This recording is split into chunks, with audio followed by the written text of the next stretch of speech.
Wait,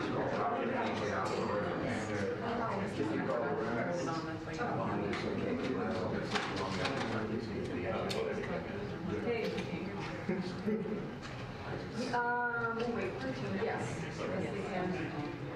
They can, yep. Not yet.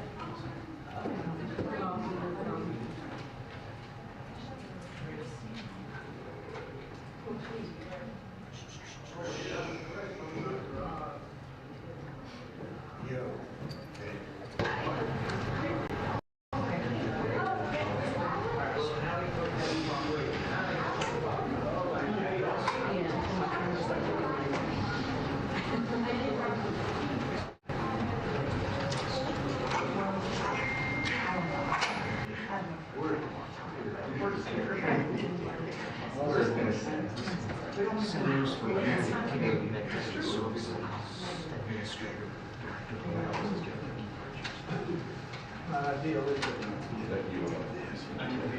Yeah, they work this way. Okay, this is right before, sorry,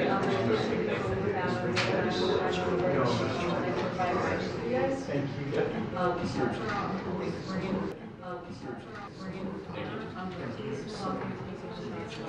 Yeah, I don't think that's it. I think that will be done later, privately. It won't be part of this.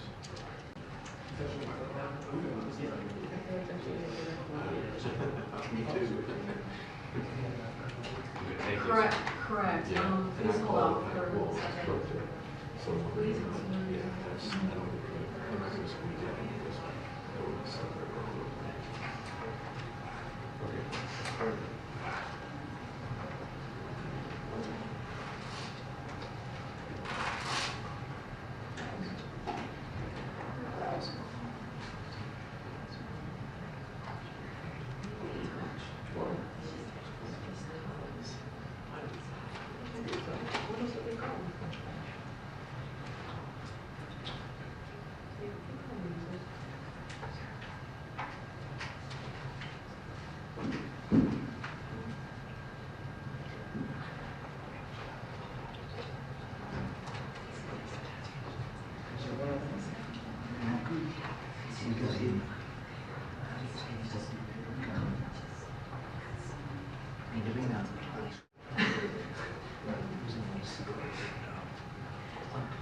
Yes, please hold on.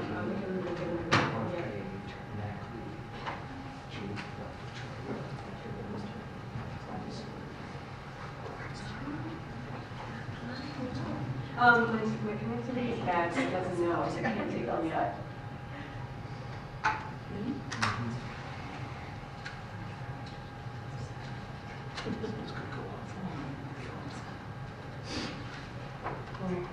It's literally right on my phone.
so much.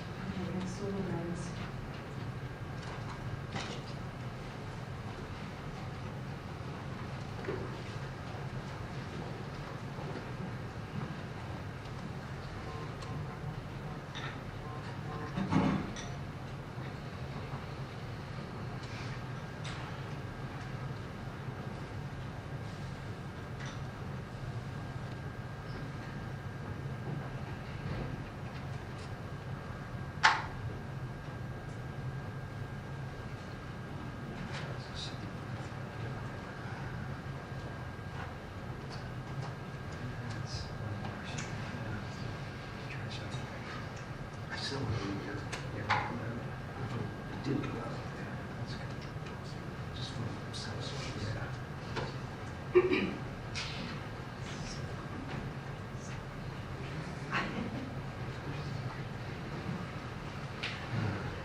Good to take.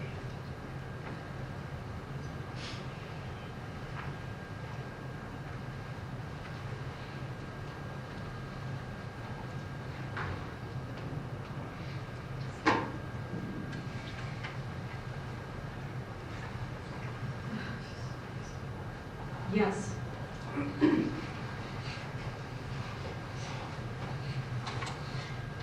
Yes, shots are good to take. Turns out the shots are good to take. Shots are good.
Started it.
2-minute warning. 2-minute warning. Okay, 2-minute warning. 2-minute warning. Good choice. Yes, 2-minute warning.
doors is open. Josh.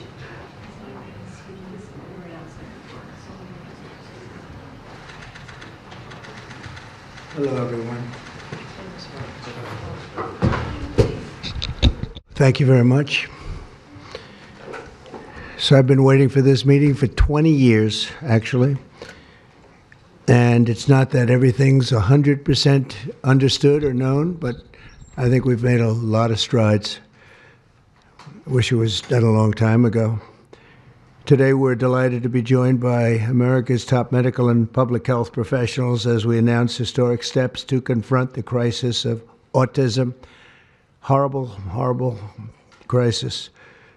I want to thank the man who brought this issue to the forefront of American politics along with me. And we actually met in my office, is it like 20 years ago, Bobby? It's probably 20 years ago in New York. I was a developer, as you probably heard, and I always had very strong feelings about autism and how it happened and where it came from. And he and I don't know, the word got out, and I wouldn't say that people were very understanding of where we were, but it's turning out that we understood a lot more than a lot of people who studied it, we think.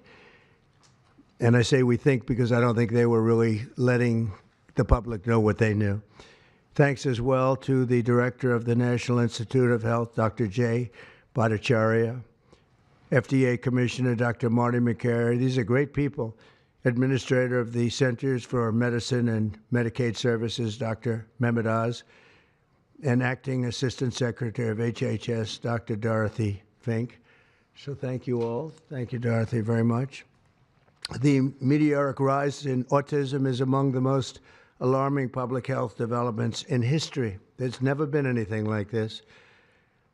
Just a few decades ago, 1 in 10,000 children had autism. So that's not a long time. And I've always heard, you know, they say a few, but I think it's a lot less time than that. It used to be 1 in 20,000, then 1 in 10,000. And I would say that's probably 18 years ago. And now it's 1 in 31, but in some areas it's much worse than that, if you can believe it, 1 in 31. And I gave numbers yesterday. For boys, it's 1 in 12. I was told that's in California where they have for some reason, a more severe problem. But whether it's 1 in 12 or 1 in 31, can you imagine? That's down from 1 in 20,000, then 1 in 10,000. And now we're at the level of 1 in 12 in some cases for boys. 1 in 31 overall. So since 2000, autism rates have surged by much more than 400%. Instead of attacking those who ask questions, everyone should be grateful for those who are trying to get the answers to this complex situation. And the first day all of these great doctors behind me were there, I told them this is what we have to find out. Because when you go from 20,000 to 10,000, and then you go to 12, you know there's something artificial. They're taking something. And by the way, I think I can say that there are certain groups of people that don't take vaccines and don't take any pills that have no autism. That have no autism. Does that tell you something? That's currently, is that a correct statement, by the way? There are some studies that suggest that, yeah, with the Amish, for example. The Amish, yeah, virtually. I heard none. See, Bobby wants to be very careful with what he says, and he should, but I'm not so careful with what I say. But you have certain groups. The Amish, as an example, they have essentially no autism. First, effective immediately, the FDA will be notifying physicians that the use of well, let's see how we say that. Acetaminophen. Acetaminophen. Is that okay? Which is basically commonly known as Tylenol, during pregnancy can be associated with a very increased risk of autism.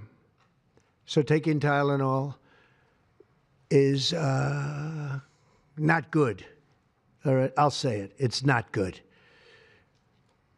For this reason, they are strongly recommending that women limit Tylenol use during pregnancy unless medically necessary. That's, for instance, in cases of extremely high fever, that you feel you can't tough it out, you can't do it. I guess there's that. It's a small number of cases, I think. But if you can't tough it out, if you can't do it, that's what you're going to have to do. You'll take a Tylenol, but it'll be very sparingly. It can be something that's very dangerous to the woman's health. In other words, a fever that's very, very dangerous, and ideally a doctor's decision, because I think you shouldn't take it. And you shouldn't take it during the entire pregnancy. They may tell you that toward the end of the pregnancy, you shouldn't take it during the entire. And you shouldn't give the child a Tylenol every time he's born and he goes and has a shot. You shouldn't give a Tylenol to that child. All pregnant women should talk to their doctors for more information about limiting the use of this medication while pregnant. So ideally, you don't take it at all, but if you can't tough it out, or if there's a problem, you're going to end up doing it. The other thing that I can tell you that I'll say that they will maybe say at a little bit later date, but I think when you go for the shot, you do it over a 5-time period. Take it over 5 times or 4 times, but you take it in smaller doses and you spread it out over a period of years. And they pump so much stuff into those beautiful little babies. It's a disgrace. I don't see it. I think it's very bad. They're pumping, it looks like they're pumping into a horse. You have a little child, little fragile child, and you get a vat of 80 different vaccines, I guess, 80 different blends, and they pump it in. So ideally, a woman won't take Tylenol. And on the vaccines, it would be good instead of one visit where they pump the baby, load it up with stuff, you'll do it over a period of 4 times or 5 times. I've been so into this issue for so many years just because I couldn't understand how a thing like this could happen. And it's artificially induced. It's not like something that when you go from all of those, healthy babies to a point where I don't even know structurally if a country can afford it. And that's the least of the problems. To have families destroyed over this is just so terrible. I also, and we've already done this, we want no mercury in the vaccine. We want no aluminum in the vaccine. The MMR, I think, should be taken separately. This is based on what I feel, the mumps, measles, and all the 3 should be taken separately. And it seems to be that when you mix them, there could be a problem. So there's no downside in taking them separately. In fact, they think it's better, so let it be separate. The chicken pox is already separate because when that got mixed in, I guess they made it 4 for a while, it really was bad. So they make chicken pox. Individually, they're okay. When you mix them, something maybe happens. So there's no downside in doing it. It's not like, if you do it, bad things. No, it's only good side. And it may not have that much of an impact, but it may have a big impact. So let those be taken separately. And then hepatitis B is sexually transmitted. There's no reason to give a baby that's almost just born hepatitis B. So I would say wait till the baby is 12 years old and formed and take hepatitis B. And I think if you do those things, it's going to be a whole different, it's going to be a revolution in a positive sense in the country. The FDA will be updating the label of an existing drug to reflect potential benefits in reducing some autism symptoms. This gives hope to the many parents with autistic children that it may be possible to improve their lives. That's one of the things that I'm very, very happy about. I mean, this was mostly going to be on how not to have the child affected, but we've learned some pretty good things about certain elements of genius that can be given to a baby, and the baby can get better. and in some cases maybe substantially better. Not going to be easy, but be a lot easier if it didn't happen in the first place, as these great parents fully understand, right? They fully understand. I feel so terribly for. I have so many friends with autistic children. It's a tough situation. Finally, to help reach the ultimate goal of ending the autism fever, the NIH will be announcing 13 major grant awards from the Autism Data Science Initiatives. And to be honest with you, to me, that's the least important. It's not even a money thing at this point. There's so much money, but they have to do, and they have to move quickly. When the alternative is that nothing bad can happen, let's do it now. I was just saying to Bobby and the group, let's do it now. Nothing bad can happen. It can only good happen. But with Tylenol, don't take it. Don't take it. And if you can't live, if your fever is so bad, you have to take one because there's no alternative to that. Sadly, first question, what can you take instead? It's actually, there's not an alternative to that. And as you know, other of the medicines are absolutely proven bad. I mean, they've been proven bad with the aspirins and the Advils and others, right? And they've been proven bad. So I'd like to ask Bobby to get up to the podium and say a few words, and then Dr. Bhattacharya and Dr. McCary, Dr. Oz, Dr. Fink, followed by two incredible mothers that have experienced firsthand what this country is going through, what parts of the world are going through. And I will say there are parts of the world that don't take Tylenol. I mean, there's a rumor, and I don't know if it's so or not, that Cuba, they don't have Tylenol because they don't have the money for Tylenol, and they have virtually no autism, okay? Tell me about that one. And there are other parts of the world where they don't have Tylenol, where they don't have autism. That tells you a lot. And I want to say it right now. And, you know, the way I look at it, don't take it. Don't take it. There's no downside in not taking it. So I'd like to ask Bobby to come up and say a few words. I hope I didn't ruin his day, but that's the way I feel. I've been very strong on the subject for a long time. You know, life is common sense, too. And there's a lot of common sense in this, and I wish things like this were brought up, and this group has worked so hard on it, but I'd like to be a little bit more, a little speedier in the process of a recommendation, because there's no harm in going quicker. There's absolutely no harm. At worst, there's no harm. Thank you very much. Bobby, please. Thank you, Mr. President. To meet the President's challenge, I ordered HHS to launch an unprecedented all-agency effort to identify all causes of autism, including toxic and pharmaceutical exposures. At President Trump's urging, NIH, FDA, CDC, and CMS are turning over every stone to identify the etiology of the autism epidemic and how patients and parents can prevent and reverse this alarming trend.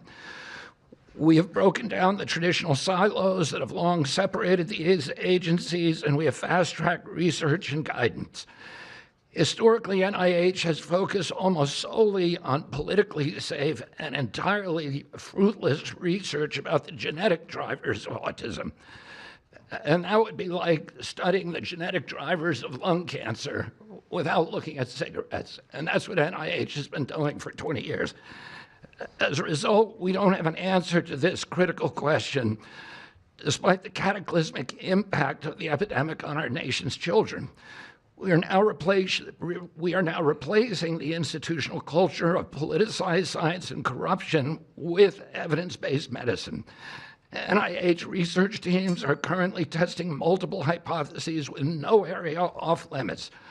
We promise transparency as we uncover the potential causes and treatments, and we will notify the public regularly of our progress. Today, we are announcing two important findings from our autism work that are vital for parents to know as they make these decisions. First, HHS will act on acetaminophen. The FDA is responding to clinical and laboratory studies that suggest a potential association between acetaminophen use during pregnancy and adverse neurodevelopmental outcomes, including later diagnosis for ADHD and autism. Scientists have proposed biological mechanisms linking prenatal acetaminophen exposure to altered brain development. We have also evaluated the contrary studies that show no association. Today, the FDA will issue a physician's notice about the risk of acetaminophen during pregnancy and begin the process to initiate a safety label change. HHS will launch a nationwide public service campaign to inform families and protect public health. FDA also recognized that acetaminophen is often the only tool for fevers and pain in pregnancy, as other alternatives have well-documented adverse effects. HHS wants, therefore, to encourage clinicians to exercise their best judgment in the use of acetaminophen for fevers and pain in pregnancy by prescribing the lowest effective dose for the shortest necessary duration and only when treatment is required. Furthermore, thanks to the politicization of science, the safety of acetaminophen against the risk of neurodevelopmental disorders in young children has never been validated. Prudent medicine, therefore, suggests caution in acetaminophen use by young children, especially since strong evidence also has associated it with liver toxicity. Some studies have also found the use of acetaminophen in children can potentially prolong viral illnesses. FDA will drive new research to safeguard mothers, children, and families. In addition to a possible acetaminophen connection to autism for pregnant women, infants, and toddlers, our research has revealed that folate deficiency in a child's brain can lead to autism. We have also identified an exciting therapy that may benefit large numbers of children who suffer from autism. Peer-reviewed literature has documented that up to 60% of folate-deficient children with ASD can have improved verbal communications if given leucovorin. I have instructed NIH, FDA, and CMS to help doctors treat children appropriately. Jay will help tell that story, which started with sound science, the kind that restores faith in government. This announcement also represents a historic collaboration between NIH, FDA, CDC, and CMS. We expect this to be the first of many announcements over the coming years that deliver actionable information to parents on underlying cause of autism and the potential paths for prevention and reversal. Finally, autism is a complex disorder with multifactorial etiology. We are continuing to investigate a multiplicity of potential causes with no areas of taboo.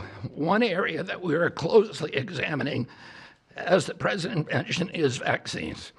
Some 40 to 70% of mothers who have children with autism believe that their child was injured by a vaccine. President Trump believes that we should be listening to these mothers instead of gaslighting and marginalizing them like prior administrations. Some of our friends like to say that we should believe all women. But some of these same people have been silencing and demonizing these mothers for 3 decades because research on the potential link between autism and vaccines has been actively suppressed in the past. It will take time for an honest look at this topic by scientists. But I want to reassure the people in the autism community that we will be uncompromising and relentless in our search for answers. We will perform the studies that should have been performed 25 years ago. Whatever the answer is, we will tell you what we find. We are researching this issue to all 3 agencies. Jay will discuss one of our research initiatives at NIH. This model of unleashing unbiased, depoliticized, gold standard scientific research and academic freedom to deliver actionable information to prevent and reverse disease will be a model for the framework to deliver similar results for many other chronic conditions that plague Americans. Jay? Thank you, Secretary Kennedy, and thank you, President Trump. Thank you very much. I'm proud to announce today that the NIH has launched the Autism Data Science Initiative to turbocharge autism research, devoting an additional $50 million to the cause of studying autism.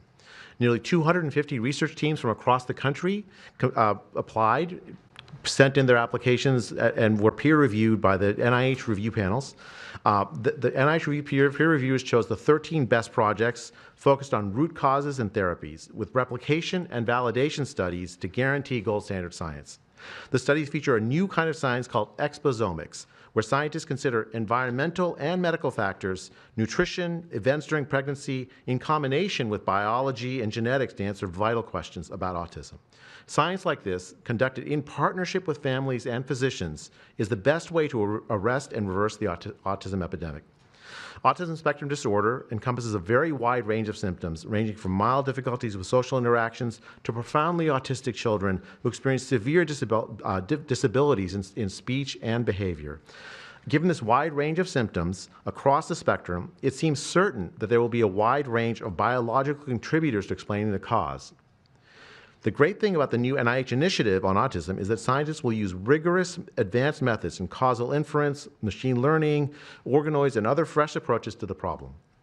The sharp rise in the prevalence of autism deserves an urgent response by the scientific community. As Bobby said, the NIH has invested a lot of money to study autism over the years, but the research has not produced the answers that families and parents of autistic children deserve, and autistic children themselves deserve. For too long, it's been taboo to ask some questions for fear the scientific work might reveal a politically incorrect answer. Because of this restricted focus in scientific investigations, the answers for families have been similarly restricted, often pointing families to behavioral therapies that don't work for every kid or suggest non-modifiable genetic factors as the cause. But genetics alone can't explain such a sharp rise in autism prevalence over just a few decades, as the president said. In coming months and years, as NIH scientists learn more that can help autistic children and their families, we won't delay. Like scientists often like to do, I can say as a scientist myself, it's really tempting to delay, but but in face of a problem like this, you have to move fast. But we will not delay before telling American people about what we find, and we will win the public trust with transparency and rigor. Already, our broadened focus on autism research has pointed to 2 items that will help families prevent and treat some cases of autism. I'll leave the good news on these 2 items to my close friends and colleagues, Dr. McCary and Dr. Oz. We've been working together closely on this problem for the past 6 months, and our cooperation represents an unprecedented collaboration with Secretary Kennedy's Department of Health and Human Services and with President Trump. I'm delighted to introduce Dr. Marty McCary, Commissioner of the Food and Drug Administration, who will tell you about these announcements of practical help for families with autism. Great, thank you, Dr. Bhattacharya. Mr. President, this is the start of a historic shift in medical culture. This administration is working together to ask big questions about why our nation's children are getting sick so fast. Too often, medicine is doing small little studies, giving us answers we already knew. But we've got to make a difference. You've given us a charge to identify root causes, and we're not going to stop so that we can end the suffering we are watching. And if you've seen a kid with autism, with severe autism, it's hard to watch. Kids get frustrated, they get angry, they can be crying because they want to speak and they can't speak. It's hard to watch, and it may be entirely preventable. For an epidemiologist, that child is an expanding statistic, but for a child, it can be brutal to have autism. Today, the FDA is taking action to update the label on acetaminophen and sending a letter to all U.S. doctors letting them know about the risks in pregnancy. We now have data we cannot ignore. There's a very large study, the Boston Birth Cohort, with researchers that have, from Johns Hopkins, my former institution, and Boston University, found quote-unquote consistent associations between acetaminophen in pregnancy and autism. And the Nurses' Health Study with researchers from Yale, Columbia, and Harvard looking at 9,000 kids found that acetaminophen use in pregnancy was associated with neurodevelopmental disorders. And 4 weeks ago, a Mount Sinai Harvard study reviewed all the existing literature and found the overwhelming body of evidence points to an association. Sure, you'll be able to find a study to the contrary. That's how science works. But to quote the dean of the Harvard School of Public Health, there is a causal relationship between prenatal acetaminophen use and neurodevelopmental disorders of ADHD and autism spectrum disorder. We cannot wait any longer. And honestly, there's been this perfunctory, reactionary mindless practice in medicine. I learned it in medical school and residency. Just treat all fevers, low-grade fevers, treat them with acetaminophen. Why? What are we doing? A study out of Hopkins actually showed that treating a fever can prolong the duration of illness in a young kid. Maybe that's because a fever is a body's natural way of ridding an infection. When my wife was pregnant and delivered our son a few months ago, they pushed her to take acetaminophen for a low-grade fever. She said no, and then they looked to me and I said, absolutely no. I'm also here to announce good news. Today, the FDA is filing a Federal Register notice to change the label on an exciting treatment called prescription leucovorin so that it can be available to children with autism. You know, autism may also be due to an autoimmune reaction to a folate receptor on the brain, not allowing that important vitamin to get into the brain cells. It's a fairly established, mature pathway. Again, we have a duty to let doctors and the public know we are going to change the label to make it available. Hundreds of thousands of kids, in my opinion, will benefit. One study found that with kids with autism and chronic folate deficiency, 2/3 of kids with autism symptoms had improvement, and some marked improvement. Mr. President, you told us to do what's medically right, to go bold, and not worry about the corporations and the lobbyists. So that's what we're here doing today. Thank you, Mr. President. Good, thank you. Thanks, Marty. I think you all appreciate the passion in the President's voice. We've been hearing that since the inauguration. In fact, even before the inauguration, the President was upset about what he spoke to today.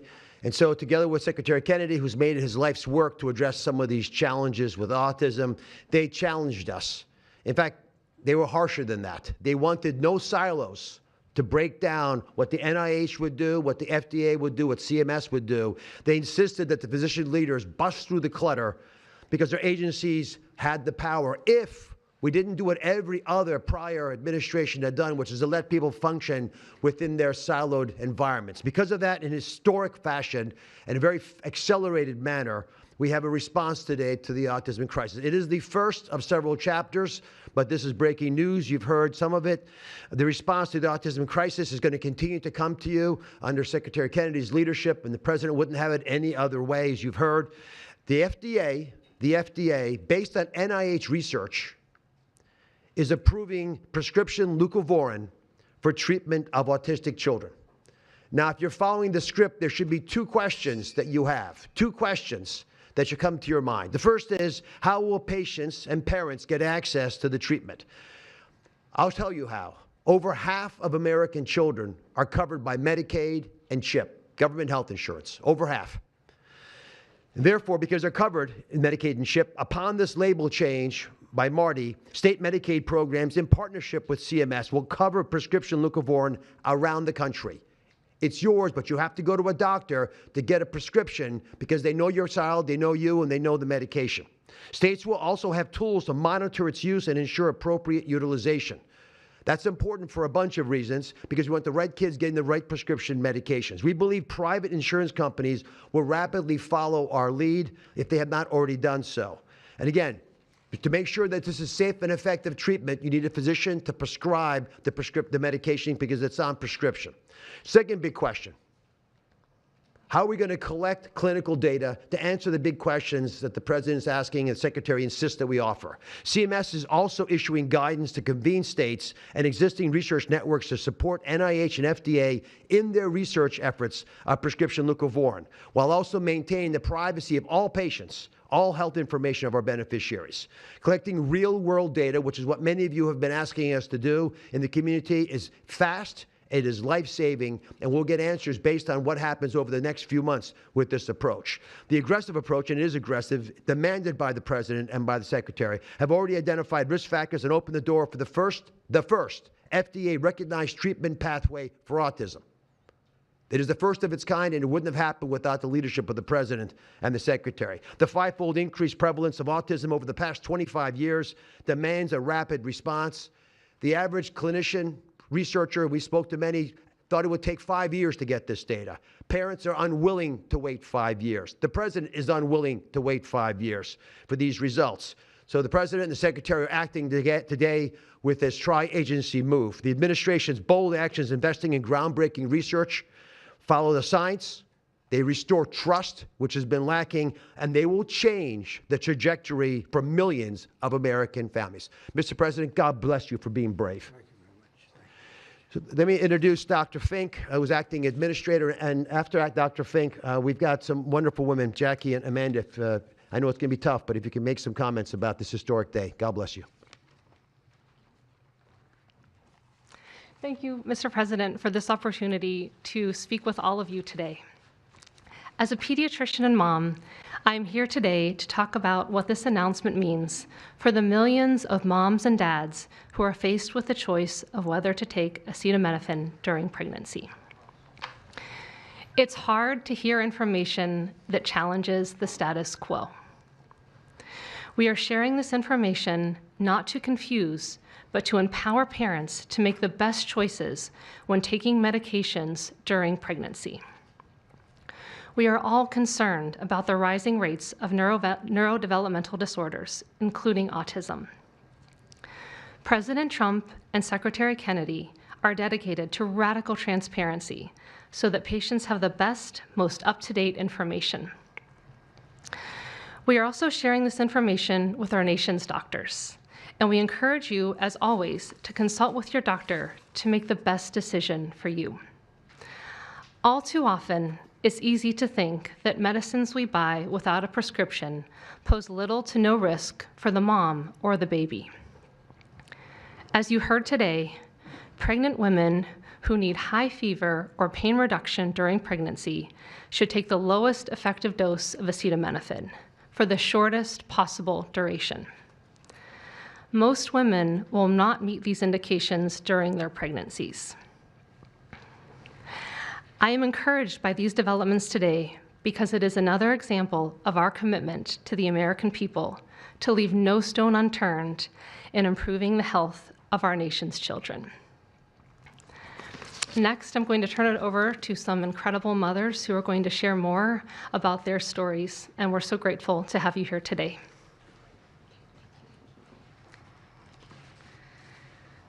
Thank you. Thank you, Mr. President and team, for all your work. This is an historic day, and I'm thankful to be here. I have a son who's 5 who is profoundly autistic, and you've probably heard if you've met one autistic child, you've met one autistic child. It's a spectrum, which I don't think the spectrum is helpful, but that's another conversation.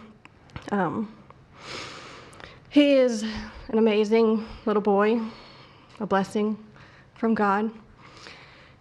He's marvelous. He can count to 1,000. He knows all of his letters and the sounds they make and a word for each one.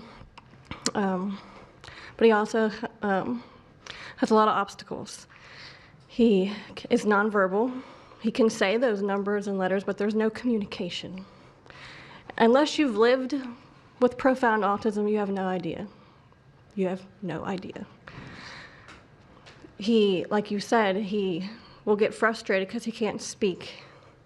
It's not even that he can't speak. Sometimes he just doesn't understand what I'm saying. He understands the word no, but he doesn't understand the why behind the no. And that's a huge part of discipline. That's the discipline. So it's very hard to discipline a child with autism, so you have these behaviors. And it's a very hopeless feeling. It's very isolating being a parent with a profound autistic child. Even just taking them over to your friend's house is something we just don't do because, again, they're going to be met with no, no, no, and no understanding of why. And then there's a meltdown. And then you're in a situation where you're just helpless and you're just trying to protect your kid. So it's just better not to do it. You learn your limits, and it's been really hard. This is amazing that we're here today. And no one has been able to point to anything to say this is what caused it. And you can't point to that and say it didn't cause it. I have no idea. I'm completely open. I'm not blaming anything, but I'm open to the discussion and the fact that there's work being done to find answers. I'm very grateful. I was already excited to vote for Mr. Trump anyway, Mr. President. But when we got word of RFK doing his work, I was ecstatic. I could not wait for this work to be done, that somebody would try to find us some answers. I'm just very grateful. I pray for my son every day and hope that he can get the help that he needs. And just thank you. Thank you. Thank you very much. Thank you, Johnny. You take care of yourself. Thank you.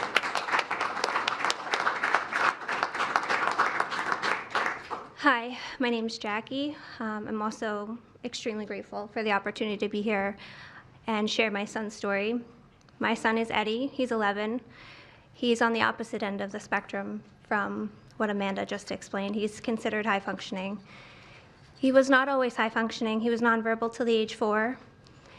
We've had quite a hard time to get to the place where we are today. I am just so grateful to President Trump and the entire administration for finally listening to moms who have been crying out for help, for answers for years. I've met so many other moms with children on the spectrum in the 9 years since my son's diagnosis, and they all have very similar stories. And they've all just wanted somebody to listen, to not ridicule them or look at them like they were the crazy people. It's hard when you don't have doctors that take the time to really listen and find out when the change happened and what change happened.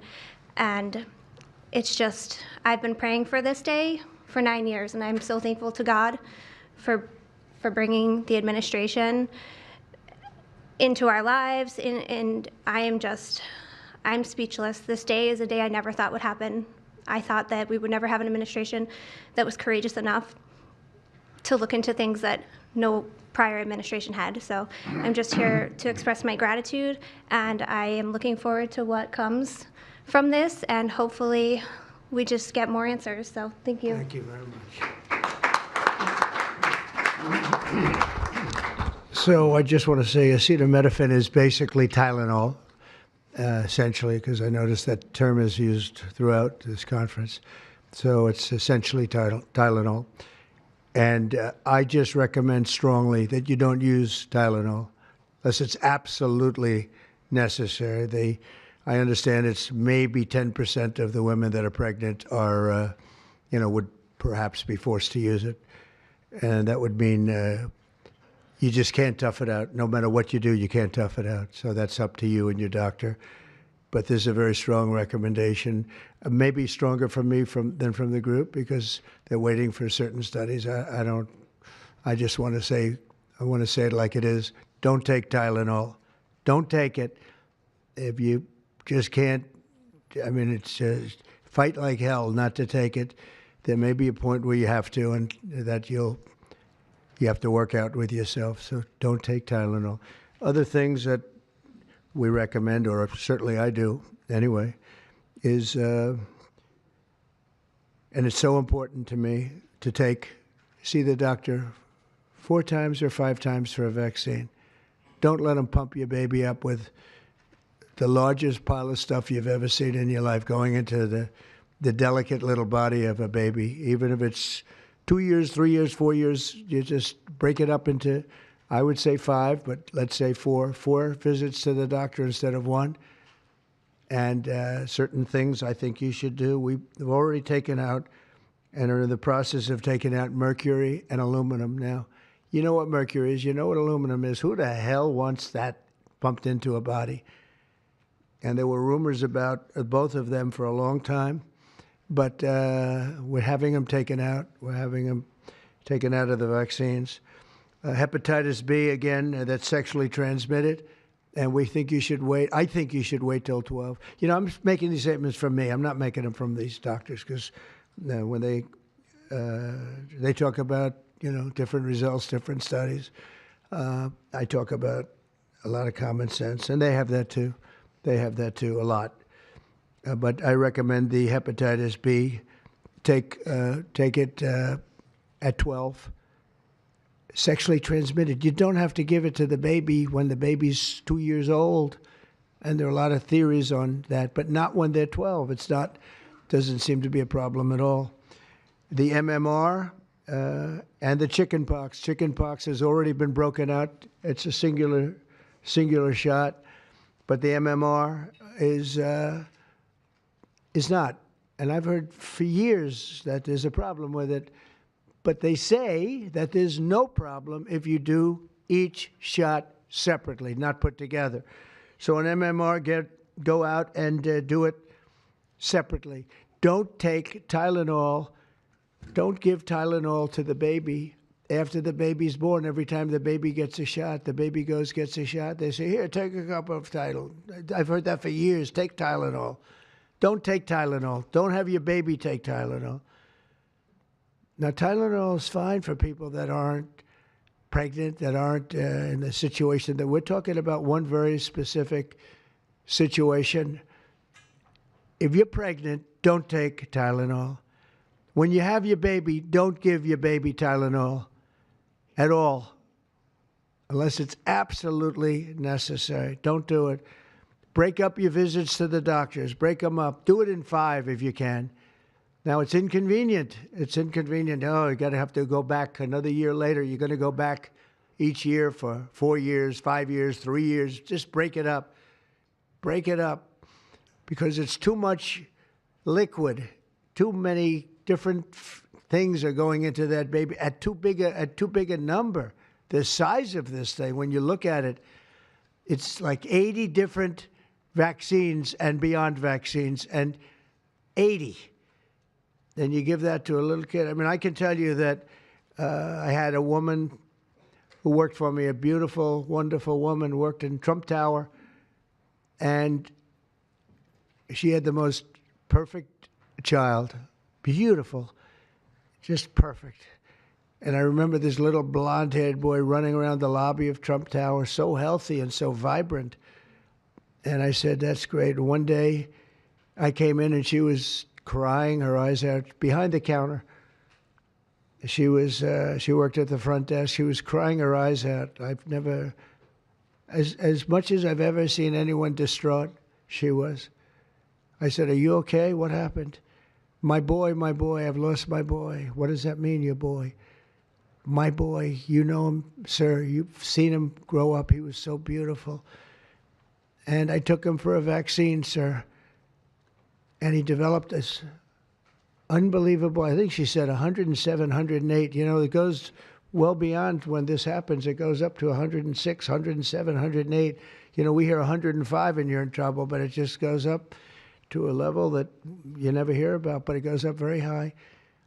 And it's fried. They get fried. She said, I took him, he developed an unbelievable temperature. And I've lost him, sir. He's gone. And then I saw the boy. It was so tragic to see. That was the following day. That was the following day after the vaccine. And I've seen it 2 other times, and I think 3 other times, but 2 other times, where they go to the doctor and they get the vaccine, they get the shot. The kid is, badly hurt. Let's be nice, badly hurt. And just do it. Break it up into 5, break it up into 4, break it up into 3 if you have to, but go to the doctor 4 times instead of once, or 5 times instead of once.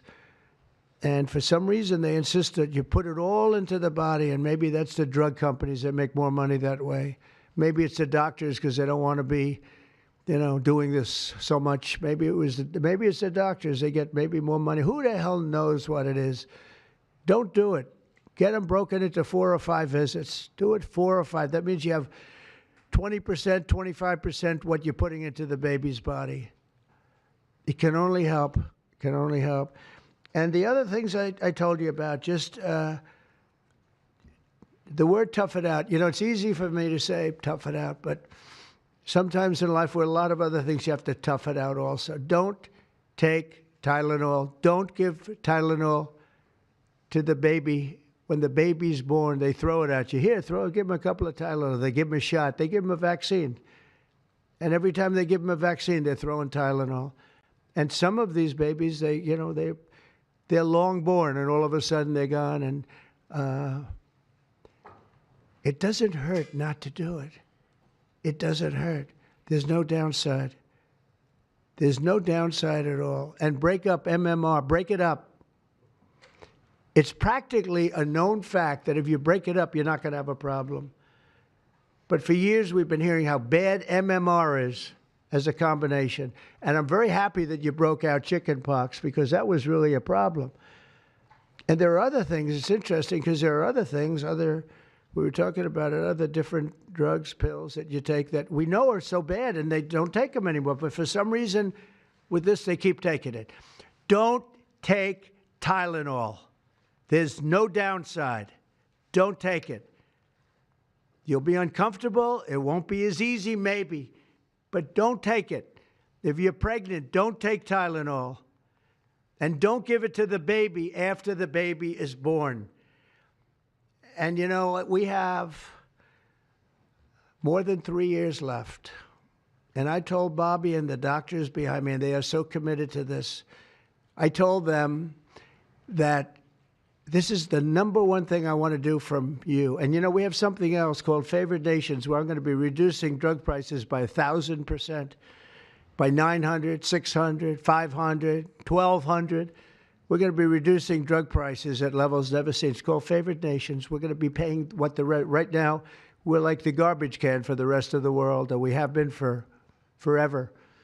We pay much higher for drugs than the rest of the world. We subsidize the rest of the world. We're not doing that anymore. And that's a big thing. That's a big thing. That's bigger than anything. I told the story the other night that I was so proud in my first term that for the final year, drug prices went down 0.25%. And I was so proud. I said, why? I'm the first one to do it. I think it was 28 years, they said, where drug prices went down from the beginning of the term to the end. And I was so proud. I called a news conference. I said, you know, drug prices have gone down. First time it's happened in 28 years. You know what it was? 0.25%. I was so proud. Now we're going to have them go down from $100 a pill to $9 a pill. From $1,300 for a shot of like an Ozempic or I call it the fat pill or the fat drug. Sometimes it works, I guess, for people. The ones I've seen, it hasn't worked so well. I got a lot of friends, they're fat. They said, yeah, I lost some weight. I said, you don't look it to me. But they paid $1,300, $1,200, and they go to London and they pay $88. And they call me, they go, what's this all about? We're subsidizing the rest of the world stupidly because we have a lot of stupid people in this country running things. And how big is that? But to me, that's nothing compared to autism. I see that gorgeous boy. I have a big present for him in the back. You know, you bring him back. We're going to bring him into the Oval Office. I have the best present he's ever going to get, okay? A big one. I saved it for you, okay? Because I heard you were coming. Look how beautiful he is. So that's it.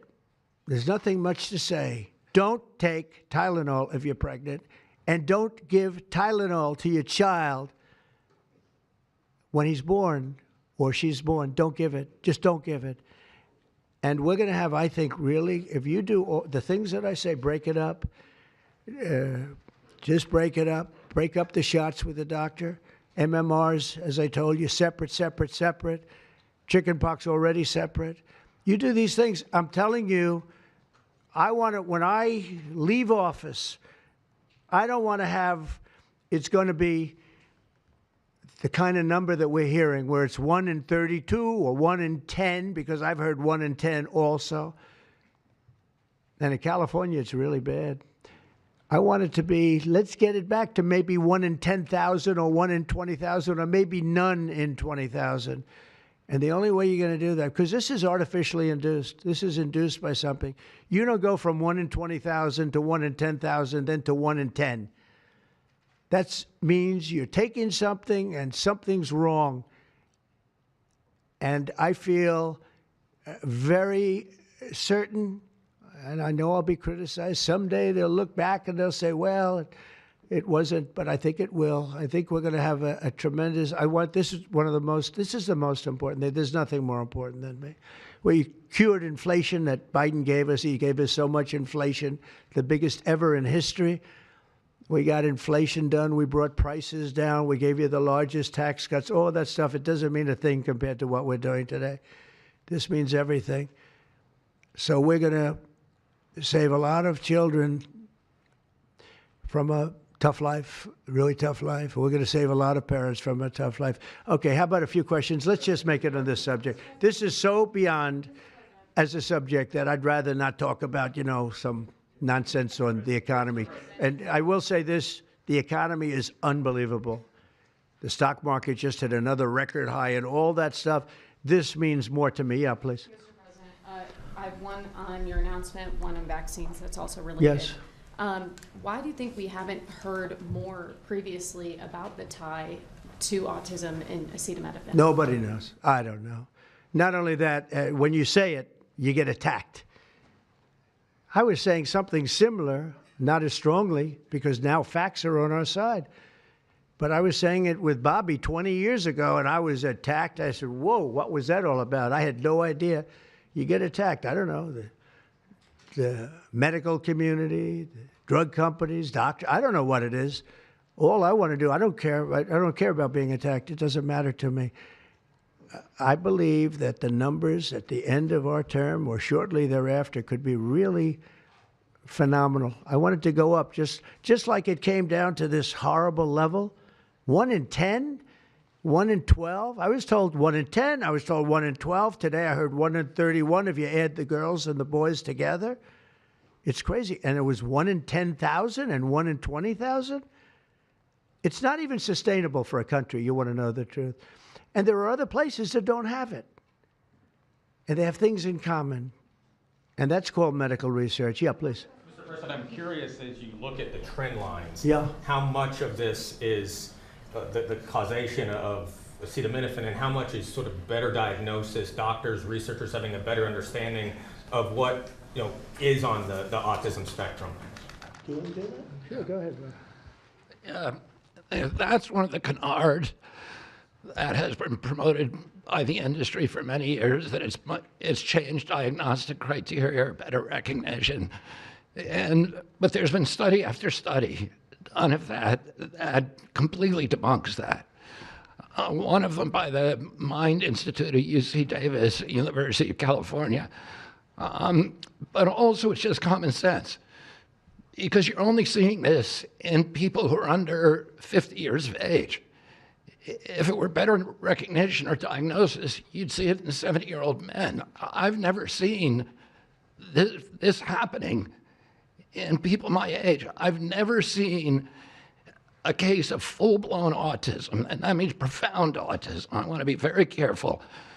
Head banging, stimming, toe walking, nonverbal, non-toilet trained. I've never in my life seen a 70-year-old man who looks like that. You're only seeing it in the kids. It's an epidemic.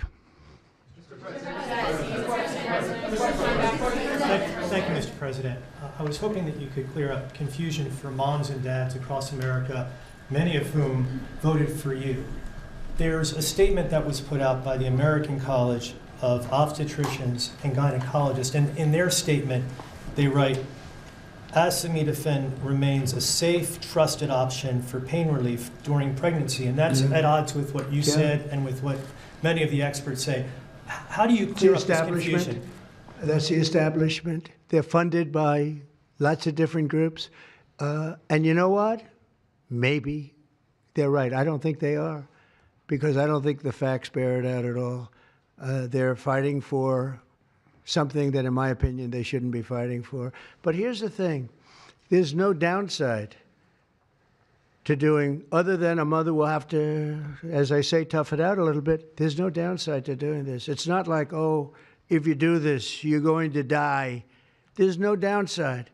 There's no downside to going over a 4-year or a 5-year period or a 3-year period, or even if you space them out for 6 months, you space it out. There's no downside. And that's why I will say the gentlemen behind me, they have very strong views, and they feel that we're right, but they'll have more research done over the next 2 months. I said, well, 2 months is a long time. A lot of people could be saved, and there's no downside to doing it. Everything I said, there's no downside to doing it. It can only be good. And I think you're going to see very good results. That's establishment stuff, and we've been reading that about a lot of things for years.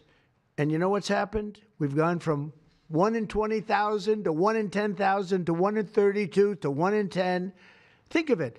1 in 10 or 12 or 1 in 31. Think of it. 1 in 31 people, young kids, get autism? What is it, Jeff? My question is about leucovorin. You mentioned that as part of your plan. That is also a chemotherapy treatment. Have you been in touch with the drug companies to increase production about that? And just, I'm going to throw in my follow-up at the same time. Dr. Oz mentioned that this will be available with CHIP, children who are on CHIP. But the big beautiful bill reduced funding for CHIP and Medicaid by $1 trillion over the next 10 years. Are you concerned that that will impact your ability to get this drug out? I'll explain it to you in a second, but please go ahead. Thank you. Thank you. Leucovorin is not a chemotherapy, but it is a vitamin given with chemotherapy sometimes. And the idea here is that the folic acid receptor in the brain is blocked by some antibody response. It might be 20, 40, 50% of kids with autism. And leucovorin will bypass that blocked receptor. And that's why so many doctors are probably seeing so much clinical improvement on kids with leucovorin. So are you going to increase production? Yeah, we've been in touch with the companies, and they are prepared to ramp up production. And we actually talked to them about a month ago. And on your second part of your nasty question, the number is that the great big beautiful bill, which is the greatest, I think one of the best things ever passed in the history, with the tax cuts and regulation cuts and all of the things it does, no tax on tips, no tax on Social Security, no tax on overtime, all of it does. It also gives $200 million, as just explained by Dr. Oz, and I'd like you to explain that to exactly what you're saying. The Big Beautiful Bill actually increases Medicaid spending projected over the next 10 years by $200 billion. There's also a $50 billion Rural Health Transformation Fund, which will allow a lot of these programs to get in the rural parts of the country that the President and Congress are handing to governors to start distributing. Those grants have already gone out. The money will be allocated by the end of this calendar year. And I want to point out that the ability of NIH to do research that feeds and hands the ball to the FDA, which then can change labeling to allow Medicaid programs in states to fund this program, will ensure that the things that President Trump and Secretary Kennedy desire are financially affordable for the families around America. You mentioned CHIP, sir. That's why I asked that question. You mentioned that CHIP would fund this for children. But most of the kids are on Medicaid, probably 43% on Medicaid, another 8-10% on CHIP. And all the programs in general are being evaluated. Most of what the One Big Beautiful Bill was seeking to do was to remove fraud, waste, and abuse. But the programs themselves should stay financially intact for the people for whom they were designed, and in this case, for children. And the only thing we cut, so that's $200 billion positive. The only thing we cut was for fraud, waste, and abuse, of which there was a lot in this country, and nobody minds that. Yeah, please. Mr. President, you said that there is no reason to give newborn babies hepatitis B vaccines. Hepatitis B can be contracted not just through sexually transmitted diseases, it can come from needles to open wounds. So when you say you feel, is that appropriate to be telling? I think it's absolutely appropriate. I think they should wait till they're 12 years old. Yes, please. Mr. President, thank you all for being here. You've been talking about reducing autism by spacing out vaccines. Would you like other combined vaccines babies receive to be spaced out, like MMRV? What is this again? You've been talking. Speak up, please. Sir. You've been talking about reducing autism by spacing out vaccines. Right. Correct. Would you like the other combined vaccines babies receive to be spaced out, like MMRV? I would say yes, but that just is, for me, it's a lot of common sense involved in this. It's a process, but we're looking, but it should at least be given separately. Now, it's possible that you can reduce them and I'd give them in small doses, but it's possible maybe in that particular case, the MMR wouldn't work in small doses, but you can certainly give them as separate shots. It's been proven to be very safe when you give them in separate shots instead of mixing. So I don't think there's any reason to do that. Do you agree with it? I'm not a doctor, but I'm giving my opinion. I don't think there's any reason to do that. So it's been proven to be safe when you break them up. But MMR by itself, I've heard bad things about it for many years. Yes, please. Mr. President, is the spectrum too broad, in your opinion? For research purposes, you are dealing with a population of children who might have social boundary difficulties, and then you have children who are, going to grow up to be adults in diapers. I mean, what do you think? We don't know how broad the spectrum is. We don't know exactly where it starts and where it ends, but we do know what we're going through. We're going through some very serious trouble, and we know autism. I mean, it could be bigger, it could be small, a little bit smaller, but the number is unacceptable. And the number, the way it's come down, because the spectrums remain the same, the number, the way it's come down is just unacceptable, meaning come down to that level of 1 in 10, 1 in 12, 1 in 31. Mr. President, medical professionals. Go ahead in the back. President, this question is more directed towards Secretary Kennedy. It was talked about that we're just kind of finding out about the fact that babies are affected this way. Is there a concern that information is being suppressed right now within HHS, and could an investigation perhaps be launched seeing any more Well, I think information has been really not given out very freely over the years, absolutely. And I think that's by drug companies and maybe doctors, but I certainly think that over the years. I think this is a different group. We have a lot of information. And that information, I mean, it's the information that we have that we're making these statements. And I'm making them out front, and I'm making them loud, and I'm making them strongly not to take Tylenol, not to take it. Just don't take it unless it's absolutely necessary, and there's not too many cases where that will be the case. And again, what's the worst? The worst is nothing can happen. It's very positive. That's a positive thing. But I don't believe I don't actually believe that's possible. I think the results are going to be amazing. I want to see amazing results by the time I leave this beautiful building. And I will consider this, I believe, with the wars, I've stopped 7 different wars. I've saved millions of lives. I've done a lot of things. This will be as important as any single thing I've done, because I know ladies, beautiful ladies just like this that are going through the same thing, and it's not easy. And I admire you for being able to do it.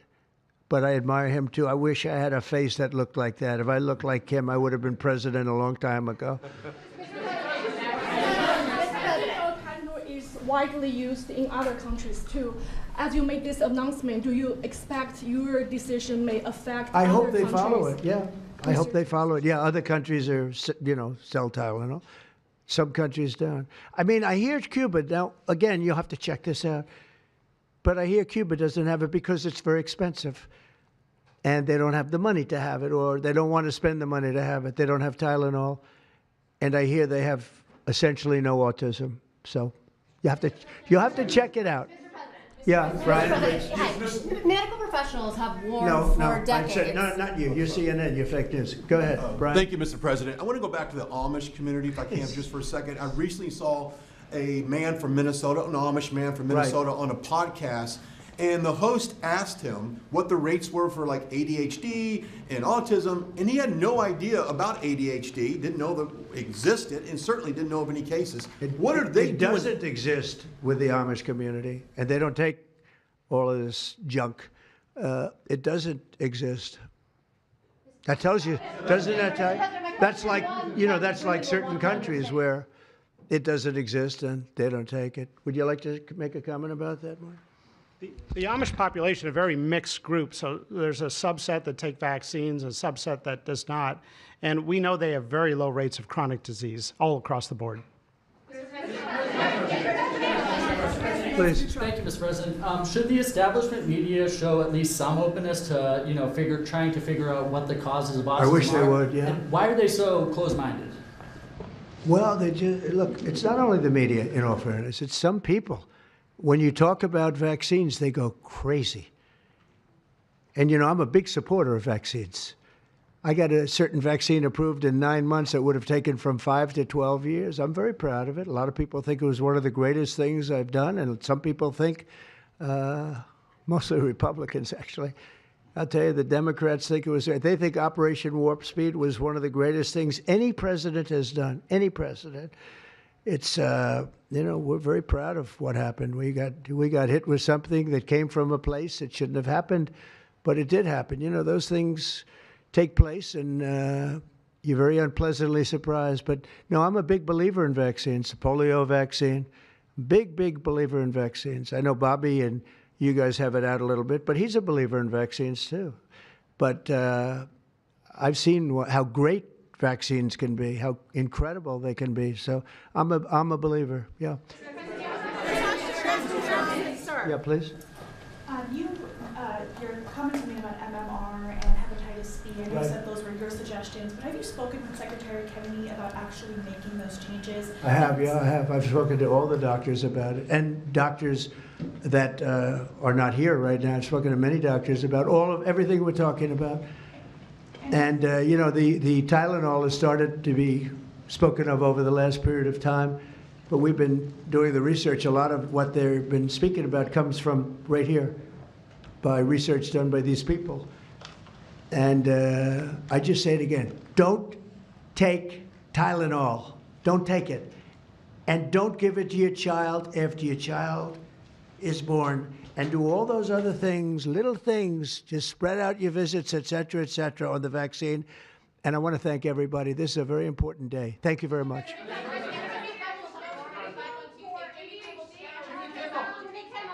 Will you meet with the Democratic leader, sir?